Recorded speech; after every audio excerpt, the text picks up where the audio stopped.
Mr. Bakari. Oh, big head, big head. Which one, me or you? Me. Because I was gonna take it. I feel like Instagram makes everybody wide, if you will. Yeah. Yeah. Let me move back a little bit. Huh? Okay. I don't know that helps. I mean, there's like something behind me, but look how big my head is. Wow. It is what it is. Welcome, Ned. Good to see you. Sounded good and clear? Do I sound clear? Yeah, so far you're not Teddy Rileying this situation. We're good. So you're saying Ghana has good bandwidth? No, I'm saying thus far. Okay. You guys know you are on some 3.5 G. You know y'all are out there skating, getting by. Oh, okay. It's always touch and go when I talk to my sister. So we're like, are we gonna have good service in this conversation or not? Yeah. You see I wore you guys' spreads today. Oh, is my face blurry? No, you're good. Oh, okay. Did you re-up for this? No, this is just my normal data on my phone. Nope. Oh, well, look at you showing off. No, I didn't create that thing. I'm just saying, like, just vote. I use Vodafone. Maybe Saleh uses MTN. I'm not sure. I don't know. But either way, glad to have you. We've got some people that have joined us, and I know they will be joining us. We got a comment, brainy folks equals fat medullas. Facts. We'll take that as a compliment. Yes. Okay. Yes. So, how's it going?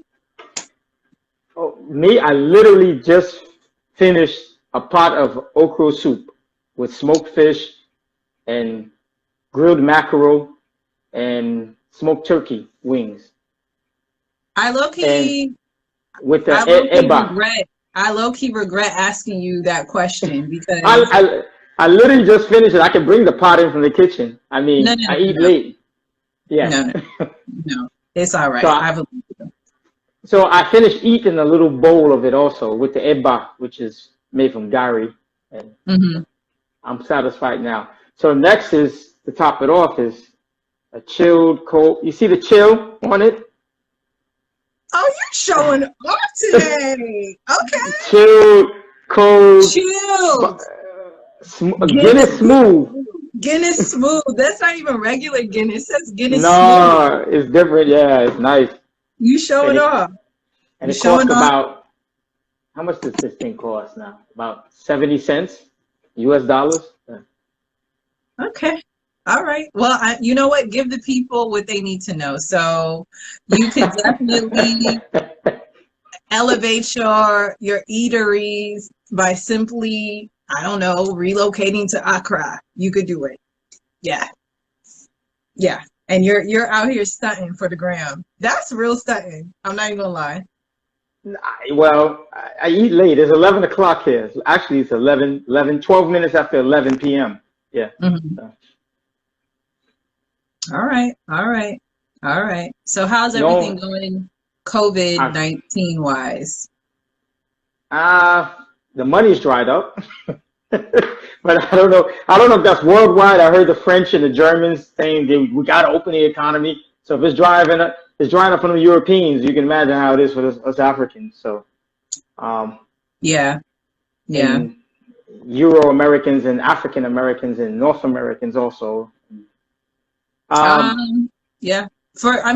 Of course, we talked, and it definitely depends on the industry that you're in. Some industries, it's definitely at a standstill, while others are absolutely flourishing. Of course, technology is on the side of flourishing, right?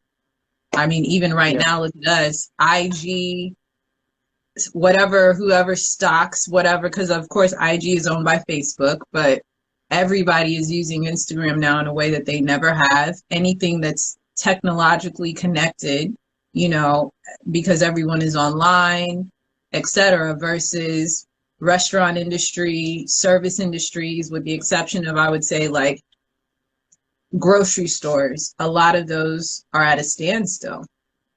So it's tough. Yep. It's tough. Yeah. So, I mean, what happened here in Ghana, a nation, since the last census of 2010, they said Ghana was 32 million people. Like most developing countries, that's the term the Europeans use. Mm-hmm. Ghana is based on a lot of what we call the informal sector. So informal sector mainly means like you could start a business and you don't pay taxes. That's what they mean by informal sector.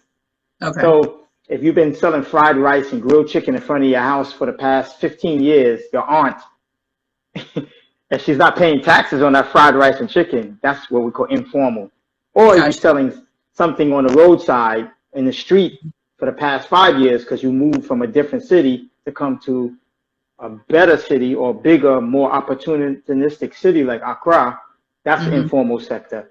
If you're digging illegally for gold and you're finding like one gold nugget after 3 months of digging, that's informal sector. So it's when they initiated the first and only lockdown, they picked 4 cities. Now Ghana has many cities. So Accra is one, Kumasi is another. But cities like Takoradi, which has a major port and everything, did not get the 3-week lockdown, 21-day lockdown. And so it wasn't like a countrywide lockdown.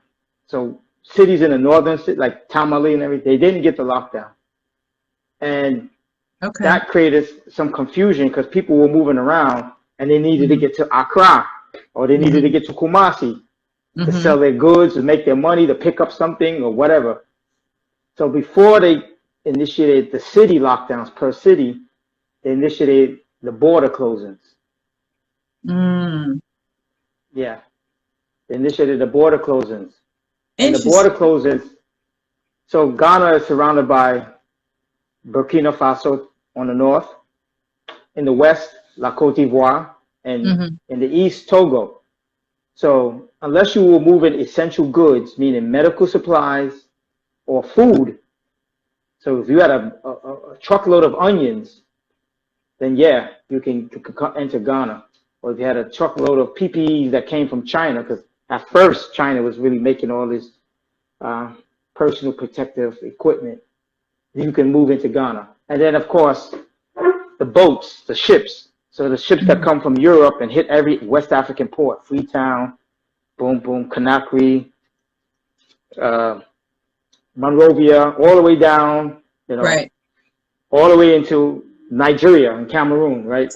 So the boats, you couldn't get off the boat and just come hang out and party in town in Tema or Takoradi. And then, of course, the airlines. So Ghana was selective about, at first, like all countries was, okay, no direct flights come from China. So it wasn't like China, but it was, discriminating politely against Chinese who came on Ethiopian Airlines, Turkish Airlines, and on and on. Then eventually, March 21st, they just closed the borders, air, land, and sea. And they're still not open to this day. I know. Yeah. So some people feel that they're stuck.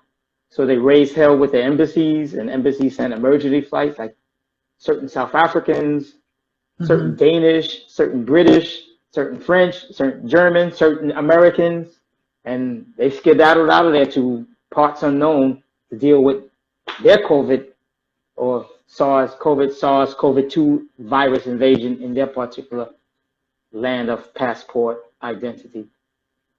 Okay.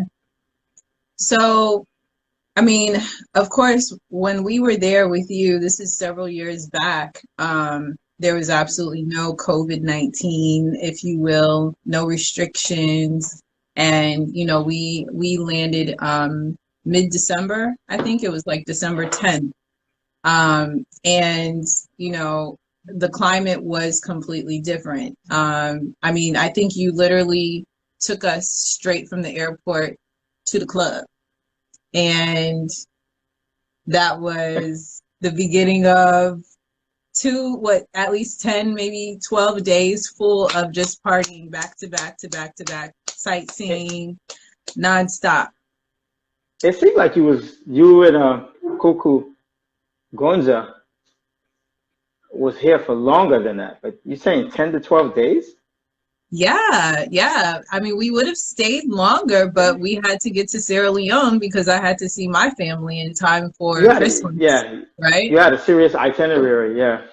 Yeah. Otherwise, we probably would have stayed longer and partied longer, right? Yeah.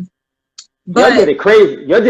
Y'all did it like North Africa, then East Africa, then West Africa. So I was like, okay, are they going to Southern Africa? Are they going to Lesotho or South Africa? We went to South Africa. Okay, then that's right. And you did all. Yeah. Okay, you didn't do Central Africa, so you didn't go to Chad, Cameroon, Republic of Congo. No, okay, you didn't do any of that. We didn't do Central. That was the only region that we didn't touch. Yeah. Right. Yeah. Wow. And I mean, now, who knows, the next time, there's definitely some places that we have, on our itinerary. One of the rules of thumb for us has always been, if it's a country where, it's not necessarily structured for tourism, if you will, in the way in which we know it, to partner up and go with someone who we know personally. It's their country, so they can bring us in, if you will.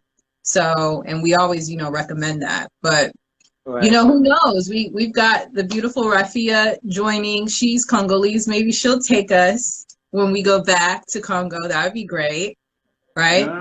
Yes. Mm-hmm.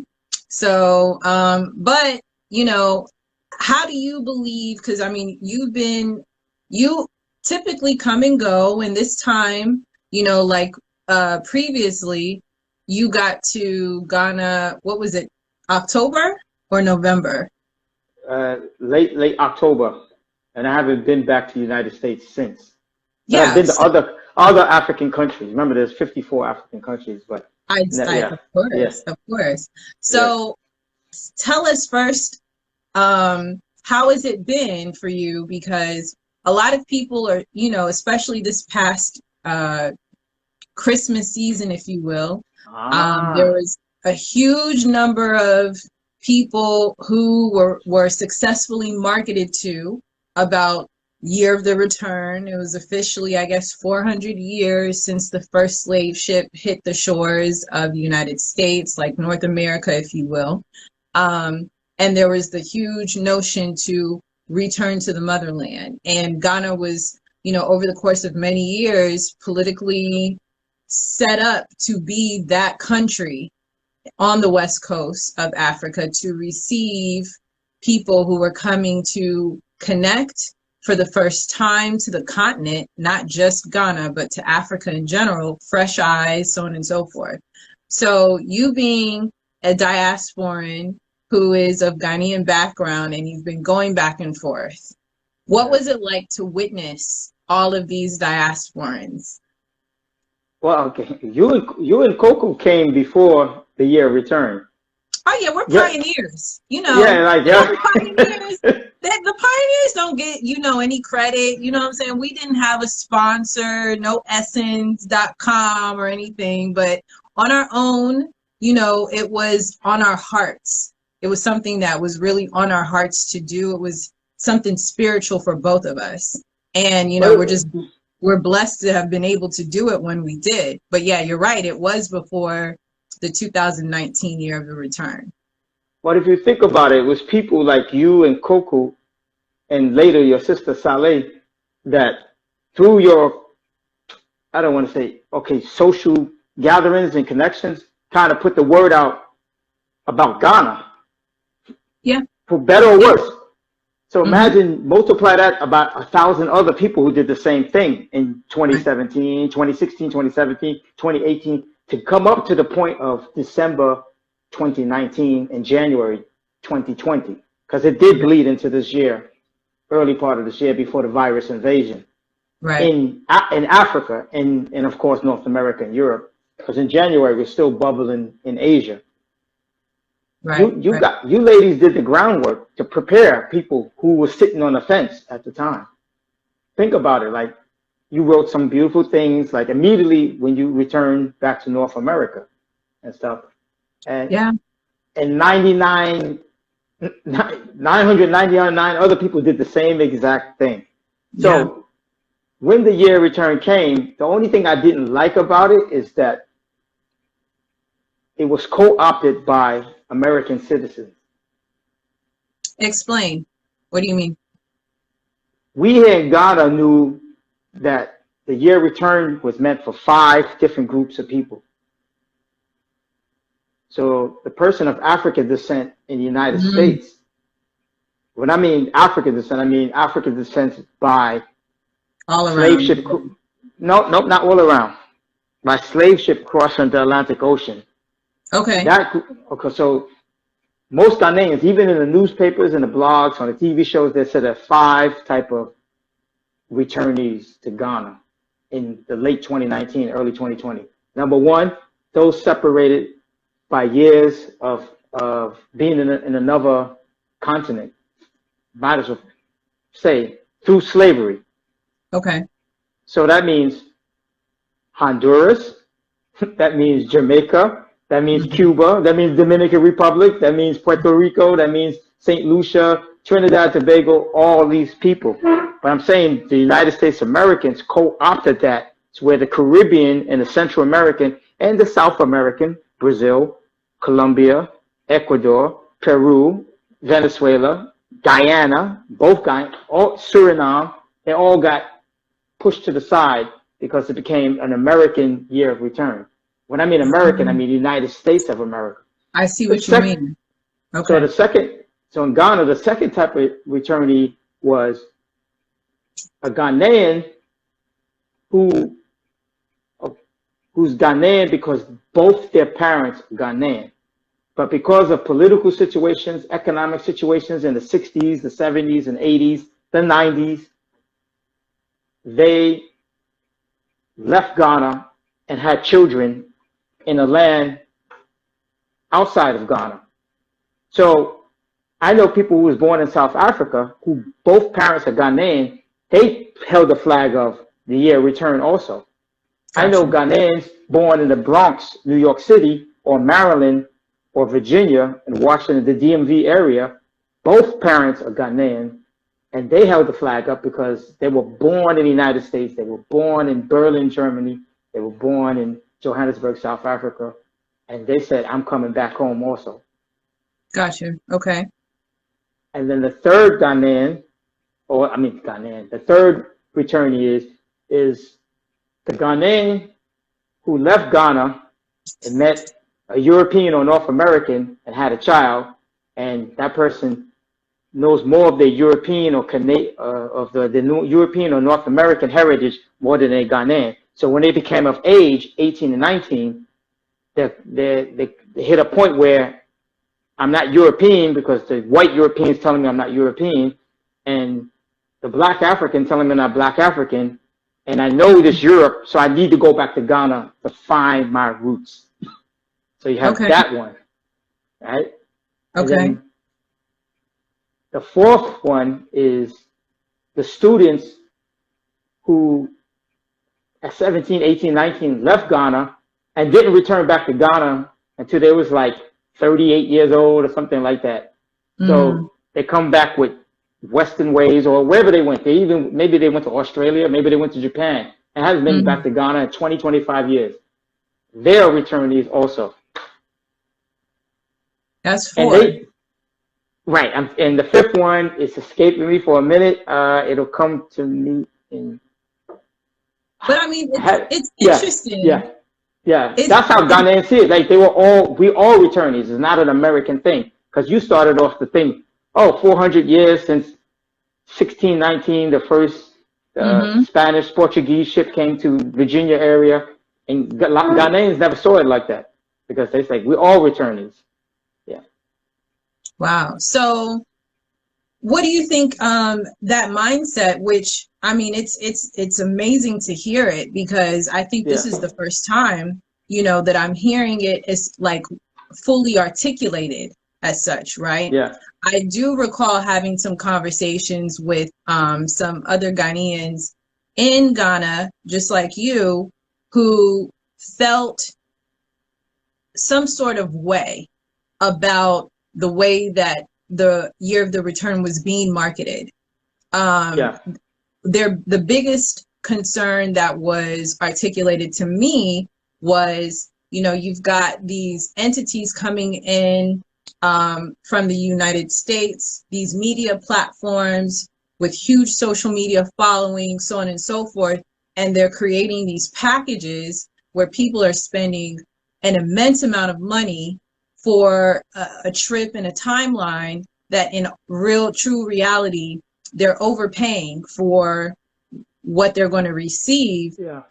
Not only was that the first concern, but then the biggest issue was, are the locals that are based in Ghana who are every day, like you said, the lady who is offering fried rice and chicken every day outside her door around the corner, are they going to truly capitalize from this influx, or have strategic places and entities and business owners in Ghana aligned with these media platforms, and they're going to be the ones to reap the benefit, and the locals who truly need the boost in their income, so on and so forth, they're probably going to be an oversight.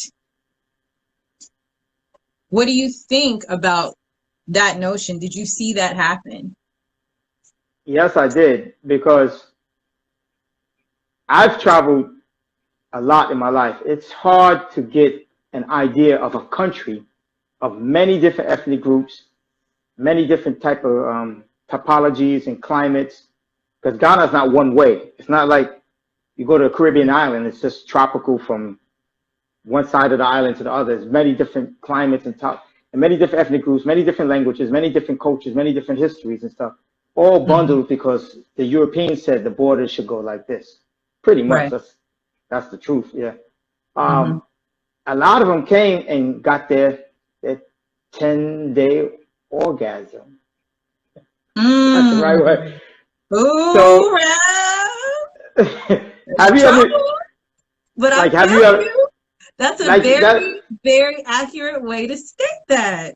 Look at your words, man. So most of those people will never come back to Ghana again. And just think of yourself, like, okay, even if you went to a nice place, like, you don't go back there every quarter of the year. There's 4 quarters in a year. If you're lucky, you get, because of your career and maybe you have a family, you get back there again in 6 years. Because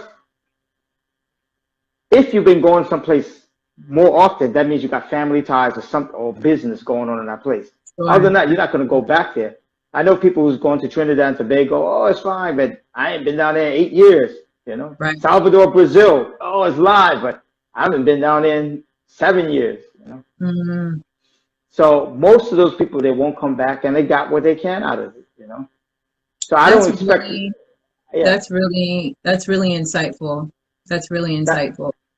So I don't expect people to co-opt their 401k savings if they work in Columbus, Ohio, or New York City, or downtown Washington, D.C. I don't expect them to jack their, try to save up $15,000 and another $10,000 on top of that to stretch them 6 months of living in Accra, Ghana.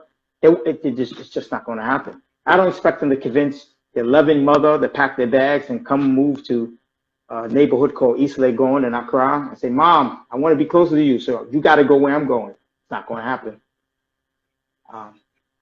Pull a 14-year-old son out of school. It's like 1% of people would do that. And well, what do you expect as somebody who, of course, I mean, to get a little bit into your background, because I don't want to take you off the question because I think it's really important. But I mean, you are of one parent being of direct Ghanaian descent, and you grew up with the culture at an earlier age in life. Like, you left the U.S. and went back to Ghana You were extremely influential on the music scene. You know, you're a founding DJ producer of Hiplife. So I mean, you're a culture influencer. You know, I'm waiting for your book. We'll talk about that offline. But you know, so your ties are very, very deep for you know, what one would call like the typical diasporan. Your background is not necessarily like the typical diasporan that took this hashtag year of return trip, right? You mean like the person coming from Trinidad and Tobago, or the person coming from Trinidad and Tobago, where their family ties are in Trinidad or in Tobago, right? Yeah. Or the typical diasporan from the Bronx, who has had, you know, African food at some of the African restaurants, and, you know, been around Africans like ourselves at parties, and love the music, and have been triggered to want to know more, and, if you will, experience that orgasm, right, by touching the soil and being immersed in the culture.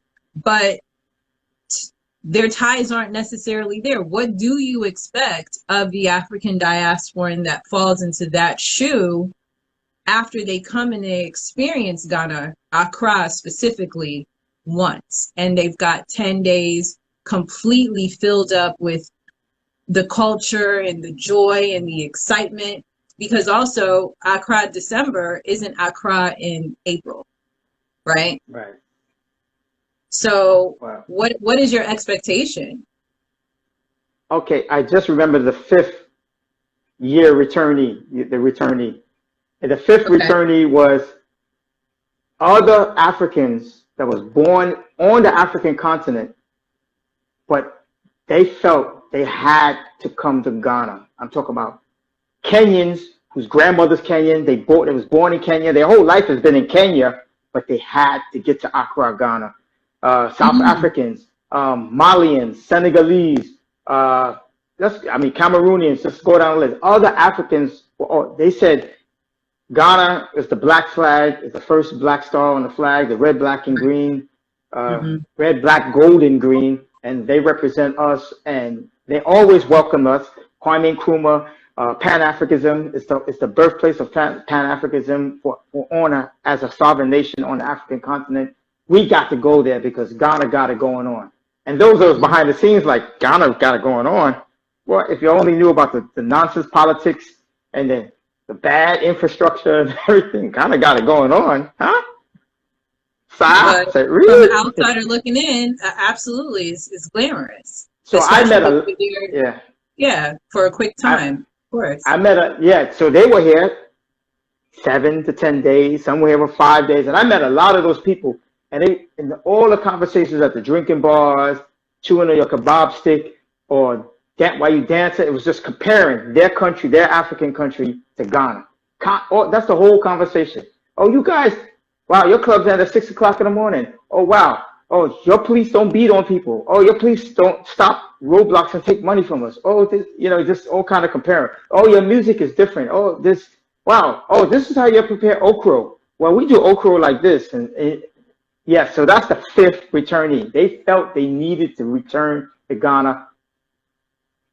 And some of them have never been to Ghana, so it was kind of weird. Just like the Ghanaian born in the Bronx, whose parents left, and they never been to Ghana, but now they're 23 years old, got that passport, that American passport, I'm out. Yeah. Okay. I mean, and that makes sense. That makes sense. Okay.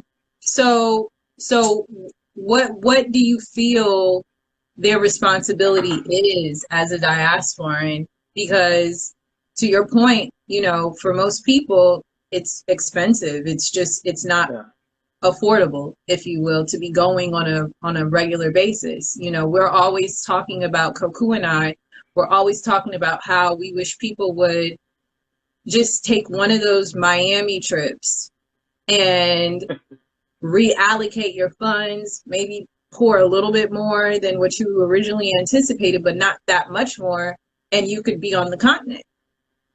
And furthermore, we're like, not only should you be doing that, but you shouldn't just be visiting one country, because you could actually, if you plan it right, afford to do at least 2 countries when you touch the continent.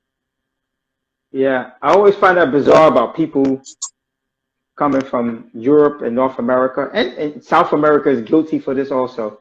Mm-hmm. When they visit the continent of Africa, they look at it, they say they're going to Africa, so they look at it as one place. But when they come, they only visit one country. So I was like, but there are 53 other sovereign nations that some of them fought very hard to be a sovereign nation. So if you're saying you're going to Africa, why don't you just say you're going to Senegal or Gambia or Ghana? Don't say you're going to Africa, because then you should be trying to make it to every other country. I mean, money-wise and visa-wise and, you know, geopolitical-wise. But it was always bizarre to me. Like, I'm going to Africa, and they just one country. And they take that one country and try to cookie cutter stamp on everything else. And so somebody from Freetown, nah, man, we're not like those Ghanaians, man. We're definitely not like those Nigerians and stuff. Have you been to Nigeria? No, I've been to Africa, though. We definitely like those Egyptians. We don't want to talk about that, but exactly. So I find that bizarre. So I don't have any expectations of anybody that comes, because everybody is different. I met people who's like, I don't do hostels. I don't do these small bed and breakfast, which we call bed and breakfasts in North America. I don't do these small mom and pop hotels. I need 4 and 5 star. Matter of fact, the 5-star, it better be something I recognize from North America. If it's not Hilton, Radisson, Marriott, I can't stay there. I travel, but I need to eat American food. Where can I buy pizza and spaghetti and lasagna and stuff? I didn't come to Ghana to taste their food. I'm glad they speak English. I don't know. I don't understand Ga or Chi. Just speak English, and then we can do some business. I can buy your cloth. There are people like that. Coco said fancy asses. Fancy asses. No, but there are people like that, because that's how they travel. So they say, I'm going to get my 10 days worth. I want my stuff curated. And this is where Passport to Zurich comes, because there's a certain niche of people that need their shit curated, like laid out for them. And there's different levels. Yeah. Let me point of correction. We are not about that, because as you know, we didn't even do it that way, right? No, you did not. But I'm saying that there are people, you're right, who need to travel that way in order to feel comfortable. And you know, I respect those people. Everybody's entitled to their own, but we're not able to, we can't even co-sign it, because we didn't even travel that way. Even though, like, Ghana was actually, I don't want to count South Africa, because we were there literally for just a moment, right? Yeah. But Ghana was the first country that we stayed in for, you know, an extended period of time, and there was no family member, if you will, to stay with that accommodated us and things of that nature, right? So we were really truly like dependent upon your guidance on where we were going to stay and make sure that we could get around, so on and so forth. So like, if we could talk a little bit about Adabraka, because I remember, I love Adabraka. I really do. Okay. And I still love it too. I see you over there drinking your stout. Okay. Yes. Toku, you see him acting up. This is getting smooth. It's different. Huh? Yeah. We always say Accra Rab is different from New York Rab. Boy, New York will beat you down, but let's talk about that another time. all of us on this call has ran away from New York, but then we come back to it again. Right, like, for instance, I'm going back to Indiana. I'm going back to Illinois. I'm going back to Ohio. I'm going back to Maryland. Let me get back to New York. Coco said that drink was the equivalent of 70 cents, 70 US cents. That big, tall bottle of Guinness Smooth, if you will. So, Adabraka, one of the neighborhoods in, isn't it in central Accra region? It's in Accra, the city, which is in the greater Accra region, which is like the Greater state of Accra. like which is the province. But it's in the city of Accra. It's a native Adabaka. It's an old neighborhood. So it's a proper neighborhood. You got, you know, gridded streets, street lights, proper city, you know, private houses, storefronts. It's a proper neighborhood, you know. Yes, and so the thing about Arabaka that I feel like it has its own charm. One of the experiences that we had one evening, you know, we didn't have plans to go to anybody's like event or club, so we just wanted to get food in the area. And, you know, of course, two young women, we felt very safe walking, you know, into the evening hours. We didn't feel at all like we might get robbed or anything like that. Even though Arabraka is not necessarily like a wealthy area by any means. And so we stopped by one of the cookeries because they had the sign out that said fufu and light soup. And I just really wanted fufu. Like I really just wanted to eat fufu. And cassava and plantain. Right. And it was cool because the lady, she was kind of first like, what are you guys doing here? You guys don't look like you would, you know, she was very polite, very polite. The word is local. Yeah, but she was very much like, yeah. You guys are not local, well, you know. And we explained, you know, that we were traveling and we were, you know, coming from, going to, all those details. And it turned out her mother, I believe, is Sierra Leonean, but she was raised in Accra since she was very young, so she didn't know the language. So we immediately kind of connected. I think she hooked me up with like an extra ball of fufu, if you will. You know, the vibes, the salon vibes. But it was just what I appreciated about the environment in the neighborhood was like, even though these people were not by any means wealthy, they all seemed very comfortable and content, and they had their daily whatever they did to get money, and they were okay with that. So whatever it was that they did, you didn't see like anything on their face that made you feel like they were disgruntled, if you will. No. They just seemed very content. And that was different from some of the other African countries that we had, you know, visited, which, you know, that's why I'm always like, at least visit two so you'll have a perspective, right? And me especially, we were on our way to my home country. So I was taking all of the notes mentally because I really was going to do my side by side. And that's one of the things that I really appreciated about Arabraka and you recommending that experience, because I got to also go to East Legon and spend some time. So I saw what living was like out there, as well as living in Arabraka. You know, it was just, no matter what part you were in, it was good. It was really good. And there's this notion, you know, people are like, oh, they say Accra is like one of the safest cities in Africa, blah, blah, blah. You know, some people try to hate if they're not Ghanaian. But for me, not being Ghanaian, I'm Sierra Leonean, it's true. Like, we really felt good. We really felt safe. And people were really just genuinely friendly, or they minded their business. Yeah. Has that changed at all? No. So when we knew it was a buzz in the air that they're going to lock down Accra. And when we hear the word lockdown, that means like your daily life is going to be disrupted somehow, some way. And we knew, because we're Africans and it's an African metropolitan area, it cannot be the same lockdown as Hamburg, Germany, or Paris, France, or Milan, Italy. It can't be the same. So we knew there's going to be some adjustments and everything. And I had to make a decision. I was about to run to the eastern region, which is like a run into another state.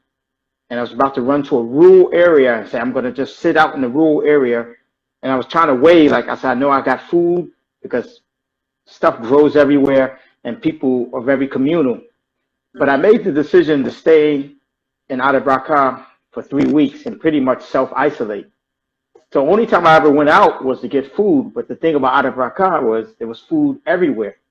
So one of the rules in Ghana with the lockdown was that restaurants can stay open, but it's only good for takeout. Pharmacies can stay open so you can buy, if you need your topical cream or your ointment or your pill to pop, everything. And then supermarkets can stay open because they have essential items. Right. Medical supplies and food. So 2 supermarkets around the corner from the apartment complex we stayed in. Mm-hmm. Right? Right. Food everywhere because it's an urban city area, so restaurants are still open, but you can go just for takeout. Not only that, people were able to sell food as long as they practiced the 4 or 5 protocols. Have some kind of running water and soap before you could buy the food. The thing I'm trying to get at is I always was able to eat because there were kiosks everywhere. This one is selling fried rice and chicken. This one is frying plantain. This one is frying yam and turkey wings. This one is stir frying noodles, indomie noodles with whatever, sardines.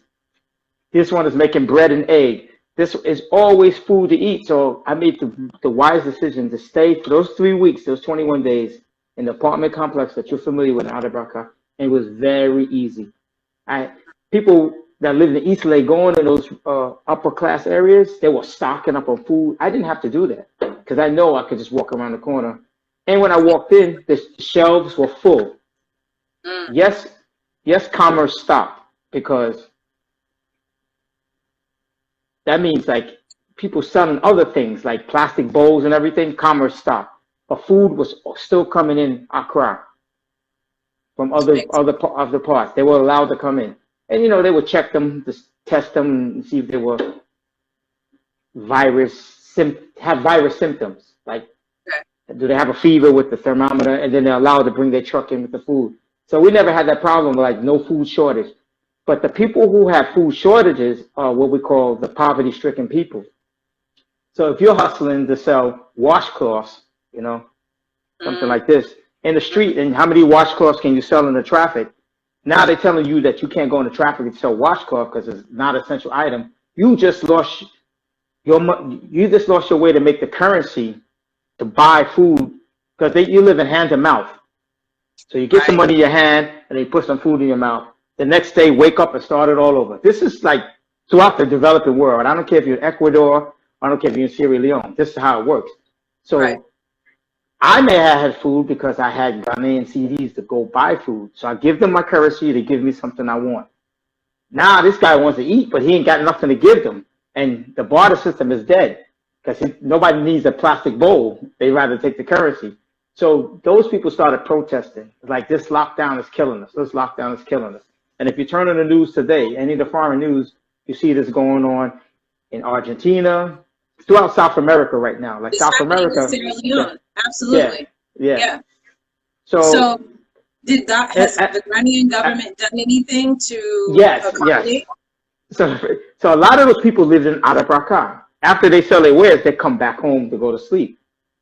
So they kind of started disrupting the neighborhood because they got restless. Like, I need to make money. They're not lazy. I want to go out there and make money, but they're telling me I can't go out there because they're trying to prevent me interacting with other humans. Rightly so. And it's one of the main reasons why we don't have high cases or high deaths here, or like what's happened in the South American countries or what happened in Asian countries. People banging on the hospital door, let me in, I'm sick. That has not happened in Ghana. It has not happened. There are no people. I mean, we got ventilators here, but I think like the last report from this morning, maybe like 4 people on ventilators now out of the whole country. So let me ask you this. Yeah. Did you hear of any reports of any shortages of toilet paper? No. Not like America? Check this out. It was shortages of alcoholic-based, gel-based sanitizers. Okay. Because those shits was manufactured outside of Ghana. So the president said, we got to get the local manufacturers to start making your own. That solved the problem. All the alcohol companies say, oh, we got alcohol as a byproduct. All we had to do is boost up the alcohol volume to 70%. Now we have isopropyl alcohol. It was very easy for them to convert their machine. Oh, we just got to get the molds for the plastic bottles. And now, it became so easy. That sanitizer stuff is everywhere now. Like, every little kid on the street is selling hand sanitizer. Like proper World Health Organization standard sanitizer. So basically, there was no shortage of food, no shortage of medical supplies. Go ahead. Ghana has demonstrated what it's like as an African country, maybe categorized as developing, if you will, how important it is to be able to self-sustain. I love it. I love it. That's what's up.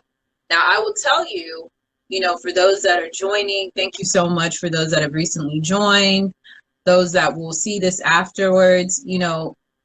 It's actually one of the things that has brought me comfort through all of this, because my sister is there in Accra with you in that same environment.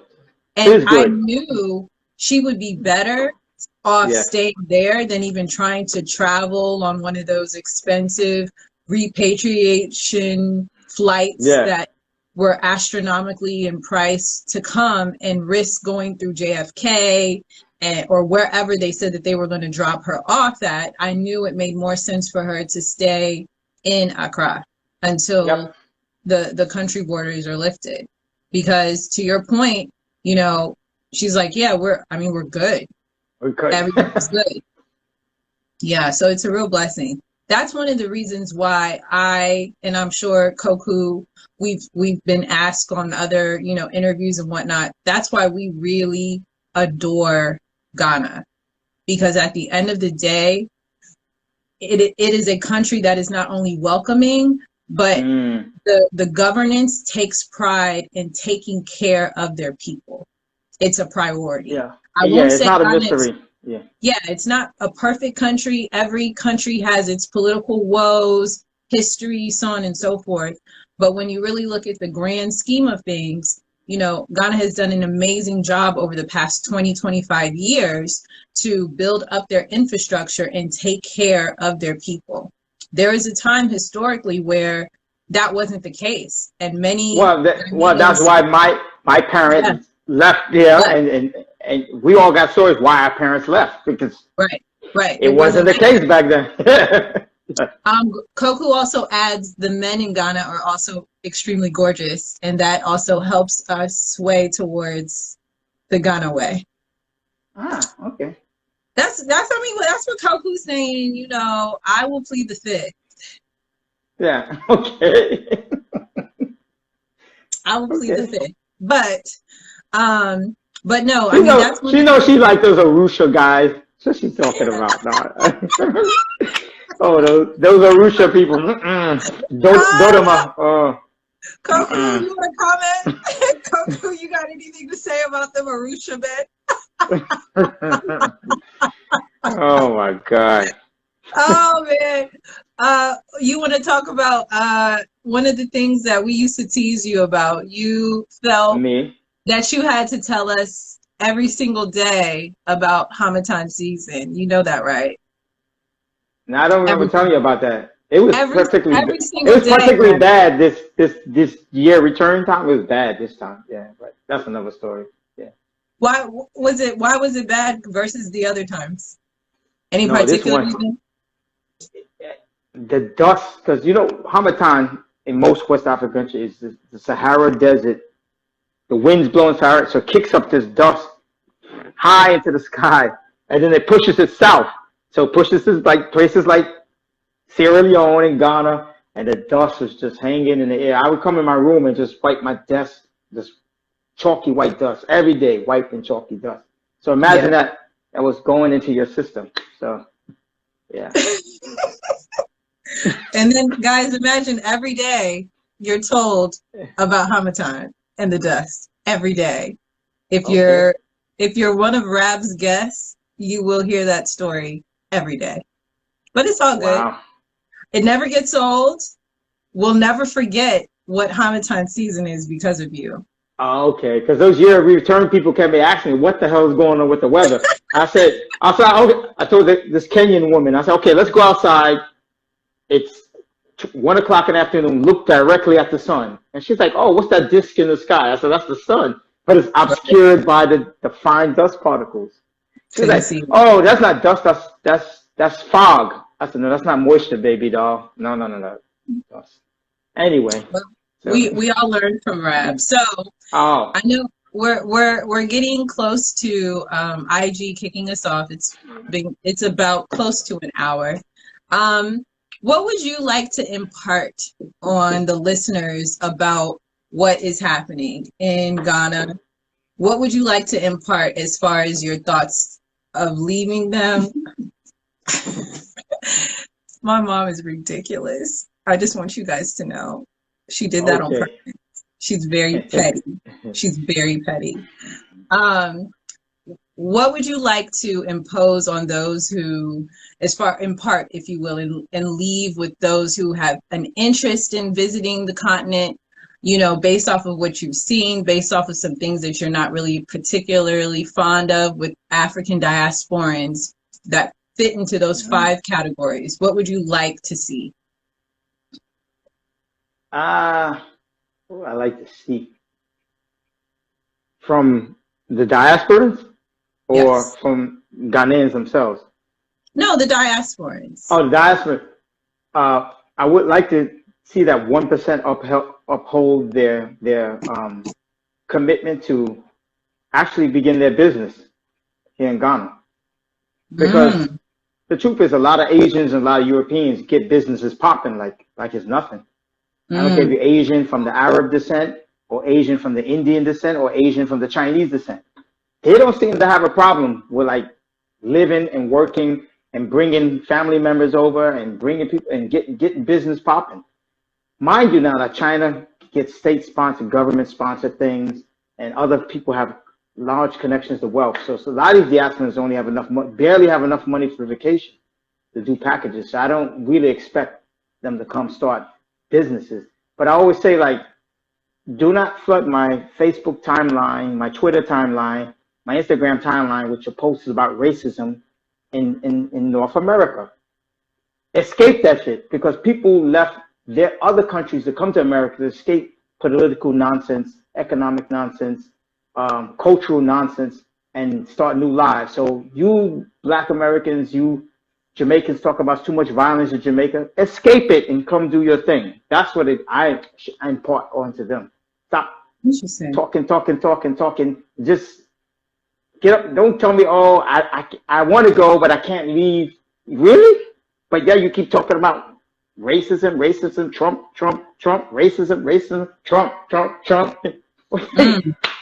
You know, somebody was talking about Mobutu Sese Seko or some dictator or some war, some civil war. They didn't go war. They got the hell out of there.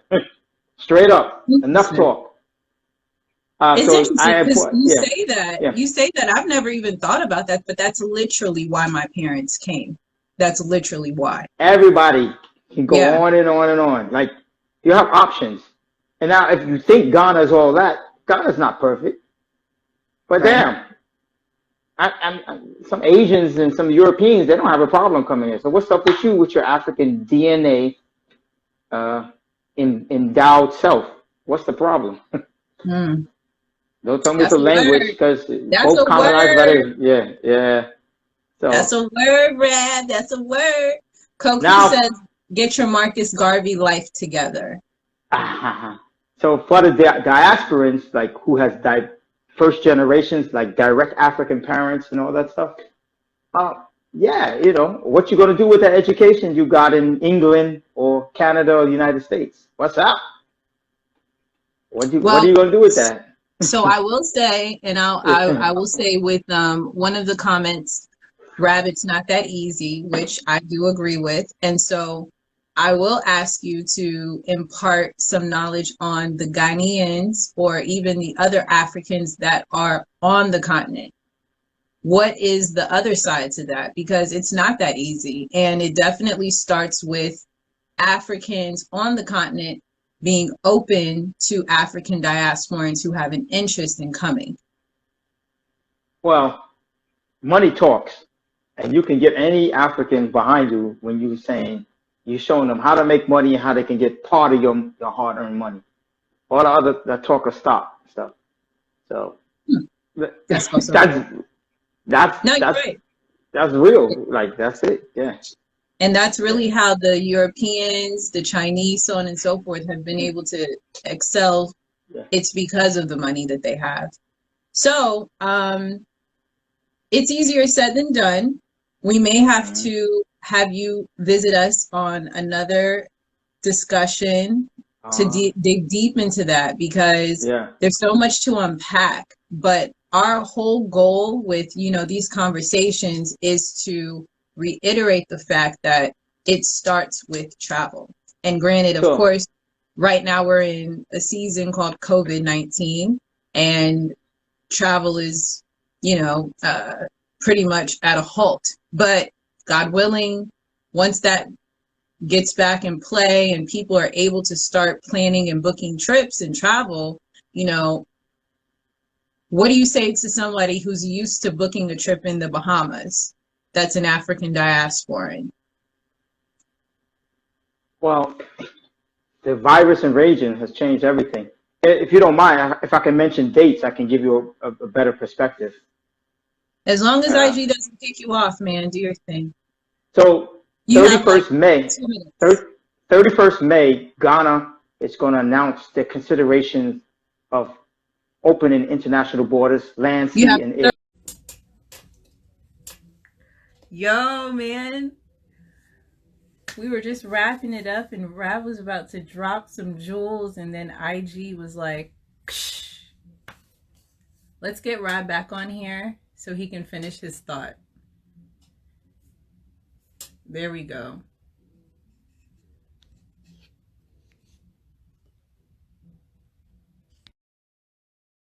Thanks so much for joining again and listening to the gems that Rab was dropping. Oh, you said come back. Okay. You see how IG doesn't care, man? If you're not a part of Versus, it's over after that 60 minutes. It's over. Okay, so we've got some people that have joined, some that have rejoined. Thank you so much. We are in conversation with Rab Bakari.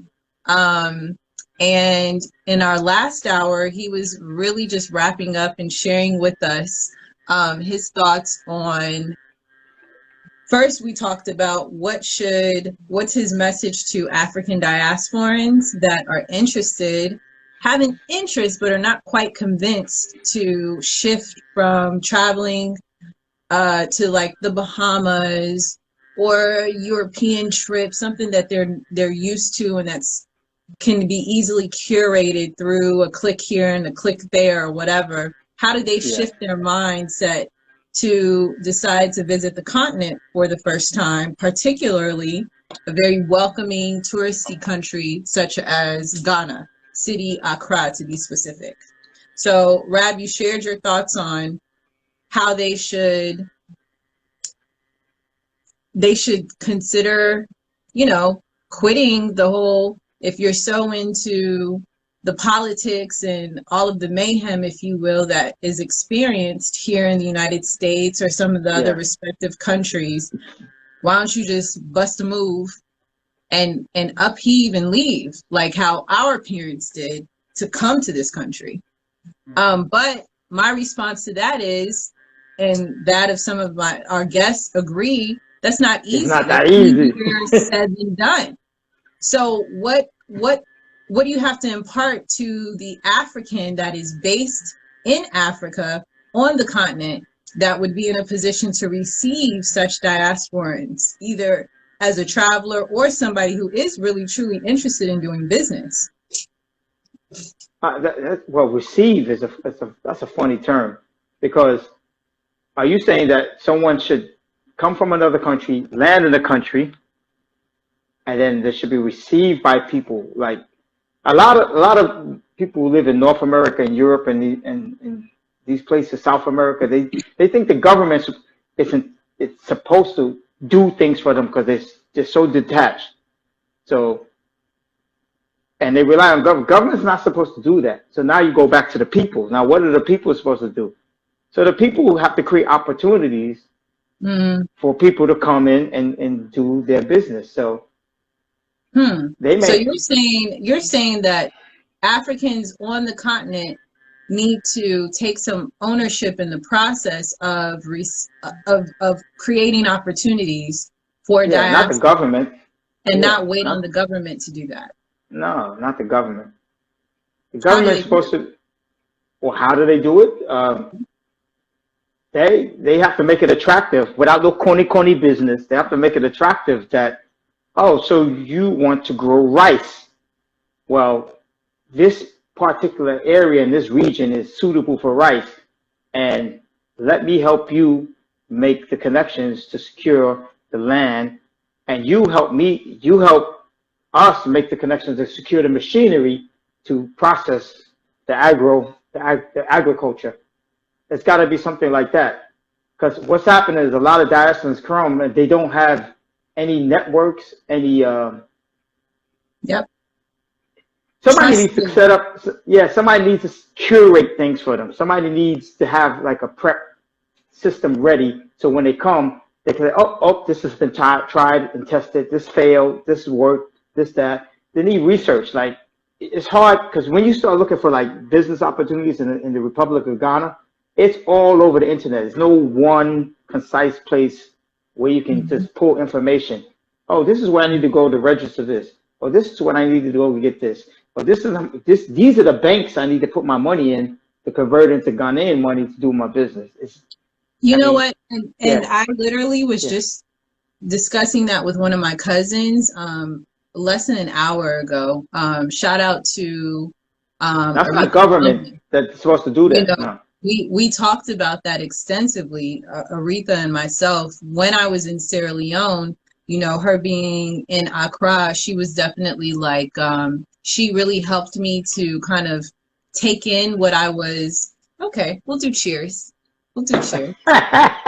This is just apple juice. I don't have any Guinness around because I don't drink Guinness. But cheers. Okay. Yeah. You know, she really helped me with my mental fortitude of trying to like take in all of what I was seeing and experiencing while I was in Sierra Leone, and all of my frustrations as a diasporan, you know, being immersed into the way things are done on a regular basis and just how obscure it all seemed to me. And one of the things that, you know, she talked about and talked through with me, she was like, you know, you're going to have to get to a point first where you can like really take it all in. It's just a lot, right?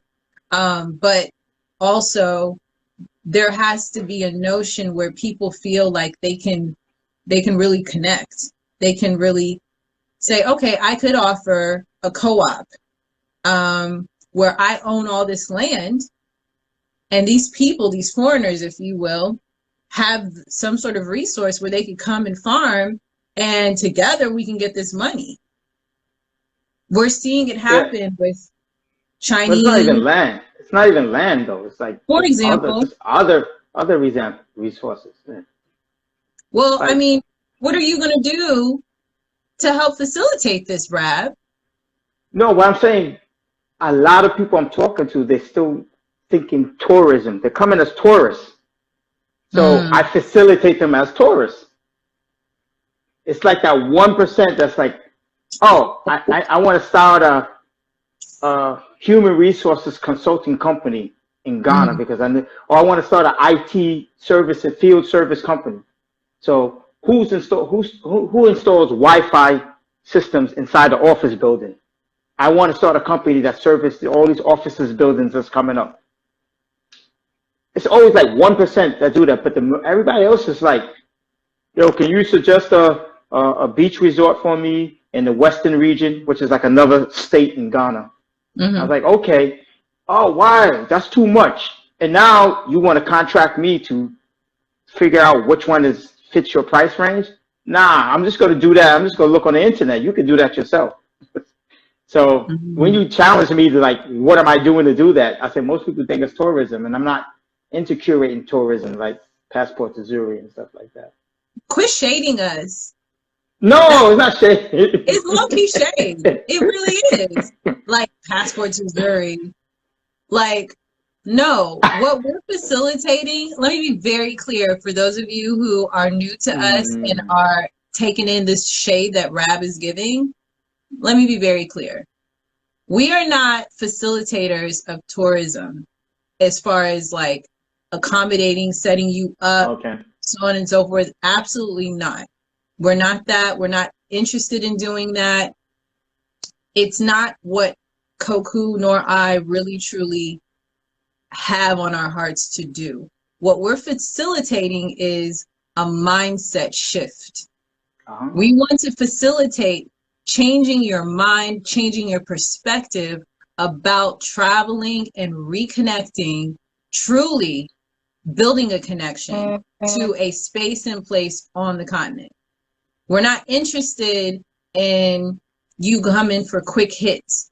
Again, we didn't do that. Our total trip, Koku's was shorter than mine, but hers being shorter than mine, she was on the continent for 3 months. I was on the continent for 8. There is nothing quick about it, you know, except for our moments in South Africa, which was low-key like being in America, which was very unattractive to us.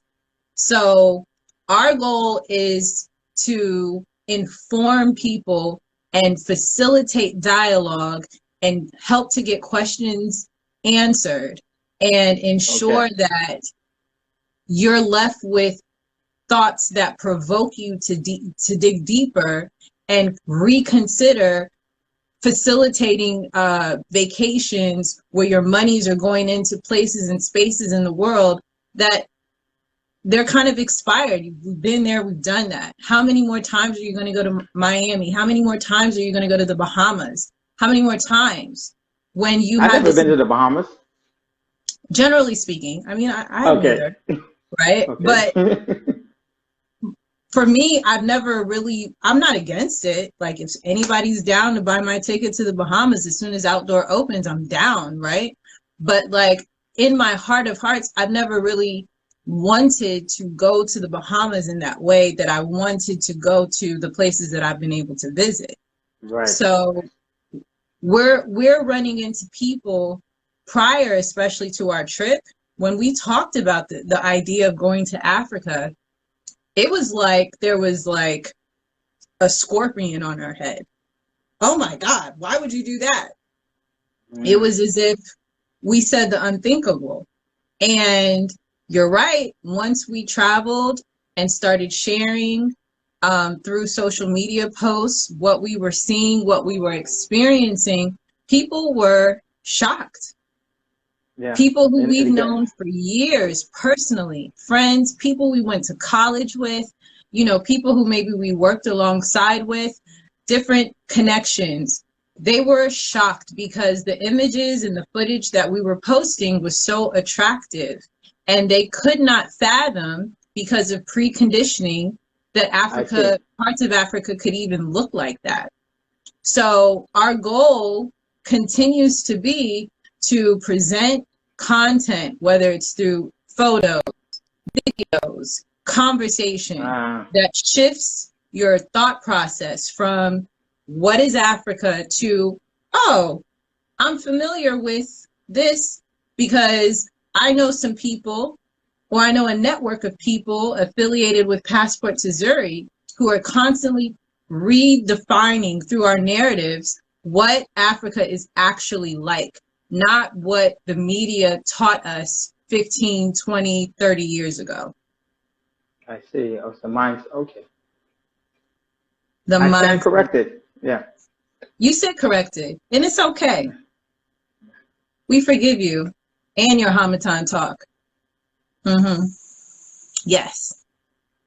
So we've had a couple more people join. For those of you that just joined, welcome. However, we are actually wrapping up our conversation. We have been blessed with the international traveler, DJ producer, one of the founding DJ producers of the genre Hiplife, Rab Bakari. I am waiting to add the title of author alongside that introduction, but we'll see. Or television producer, or I mean something. Just get it together, Rab. Get it together. You have so much experience and knowledge. It's going down. Bless us it's with going it. down. All right. So where can the people find you if they want to connect to you? Instagram, which is, those who can see that right now, RAB_BAKARI. And my other favorite thing is to comment and join other people's conversation on Twitter. And that's at Rab's World. RABS World. Like Le Monde. Yeah. Okay. So you're one of those petty ones on Twitter. Cool, cool, cool. No. Do you taunt people on Twitter, or are you just informative? No, I jump in people's conversations and comment on what they posted. Yeah. So that's not being petty. You're low-key a troll. No, it's not like trolling. It's okay, Rab. It's all right. Dress it up however you want. Dress it up however you want. You one of them. It's okay. Well, the beautiful thing about Twitter is people who live out in Twitterverse, they know how to deal with each other. Yeah. So, yeah, tread lightly. So, yes, we appreciate you joining us. Again, I'm pretty sure that we'll invite you back soon to talk about topics that are truly relevant to the process of the diasporan. Yeah, like IT and entertainment. Yeah. Yeah. So, yeah, we'll have you back. For those of you who joined us today in this hour as well as the last hour, we appreciate you joining. You'll be able to listen to a recap of this or watch the recap on our IGTV, as well as on SoundCloud at Passport to Zuri.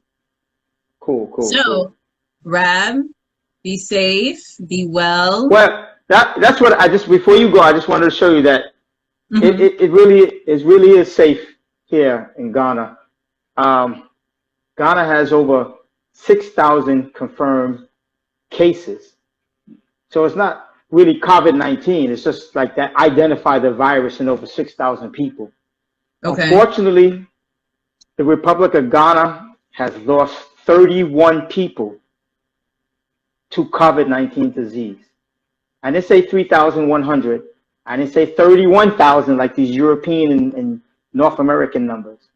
I said 31 people since they first started to detect the virus.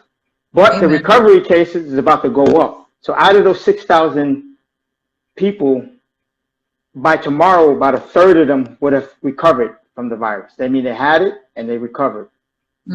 So, and one of the best things about the Republic of Ghana is, like I said, the preventive measures to stop people from banging on the hospital door saying, I'm sick, I'm dying at my home in my apartment, get me to the hospital. That has not happened in Ghana.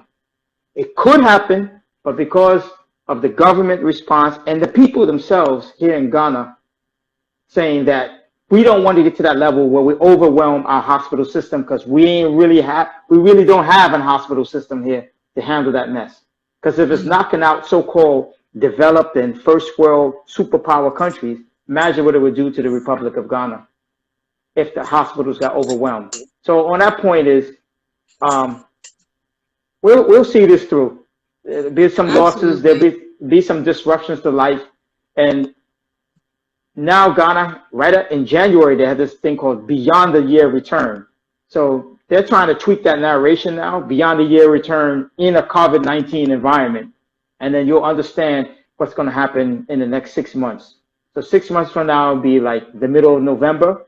You'll start hearing talk again about returning back to Ghana Some looking for that orgasm. Some looking to actually get that business opportunity popping because they saw or they're seeing now what they really have, where they're living, and all that. So maybe now that 1% really want to get his business popping in November, and the other 99% want to just get that orgasm, partying. Absolutely. And people like my friend DJ Castro in Kumasi, we'll be DJing for them and providing the sounds for them. But at the same time, I'll be welcoming those who want to look at business opportunities, particularly entertainment and information technology. Okay.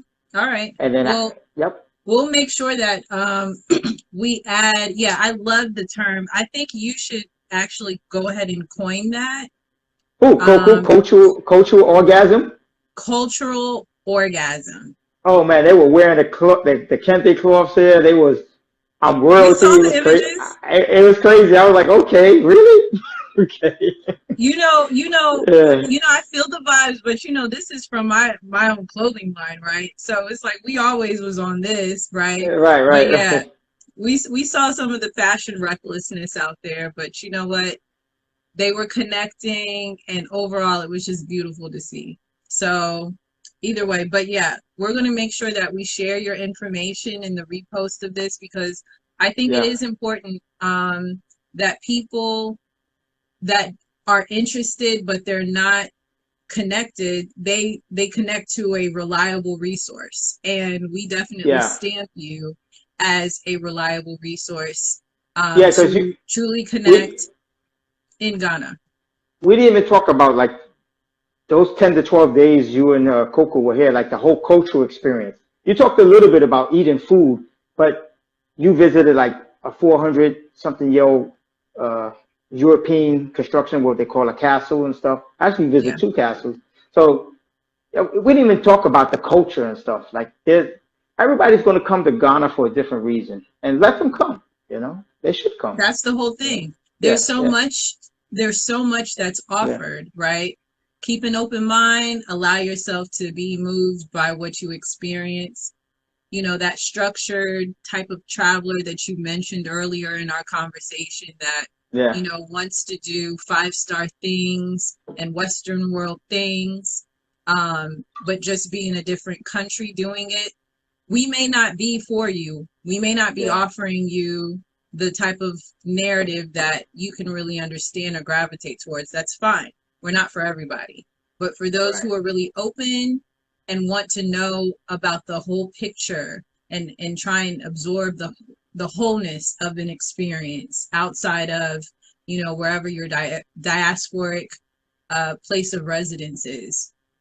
These are the types of conversations that we're having. We stamp Rab as one of our approved connectors. Yes, sir. Nice. Okay, Rab. Over and out. We will talk to you soon. Okay. Thanks for joining us. Thanks, everybody, for joining us. Till next time. Bye-bye. Bisous. Ya viu. Bye.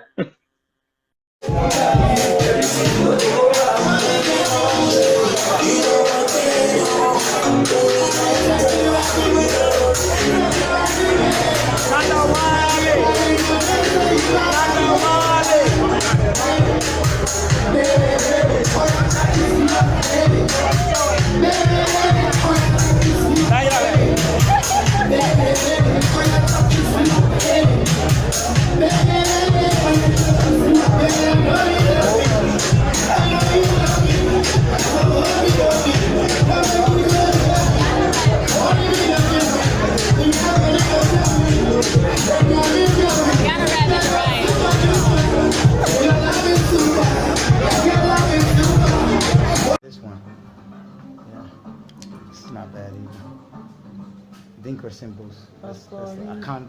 Dinka is Akan portion. Well, we hear a lot of shoes are being made here. She's curating everything. These guys are good. Phil and Joe, I met them. They make very good shoes. The shoes you showed me, these guys make very good shoes. Phil and Joe. Sandals. I know, it's ridiculous. How much is this here? Oh my God. Yeah, nice one. Oh, that's a cool purse. Very fast.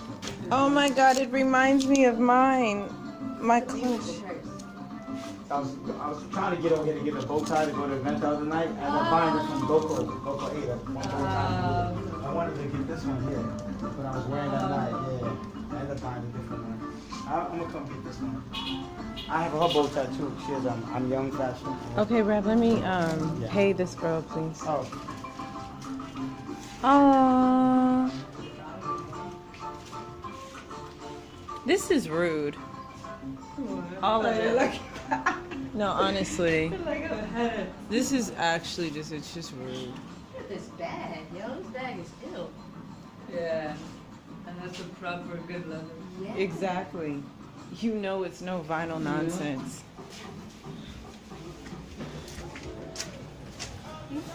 The culprits. So you have like curating everything. You don't have time to enjoy Accra and go out. No, you know, but I think I'm enjoying Accra because now all the artists come to me. Yeah. I'm actually getting the most. That's her. She's so focused on her work. She's the designer and her Yeah. business. Like, I'm like, let's go out. It's like, nah, man. No. I get that work done. Too much work, you just Yeah. go running around. Yeah. I would get all the cool people from here. So, yeah. Fine. So your vision is Beyonce, Clearly. Republic Bar. We were just Oh yeah, we were just there. all the cool ones. So we're working on an animation series. Oh, About I remember junior, yeah, the junior Yeah, high you school. showed me. Yeah. So me and him, just trying to get the budget down. Warm it up, King. Warm it up, King. Nice things get heavy. Very nice to see something different. Yes, Hansen Akati is brilliant. Yeah. Different and good. Yes. It's a fufu. Oh my gosh, it's dope. It's good for like. And then the last one is. February.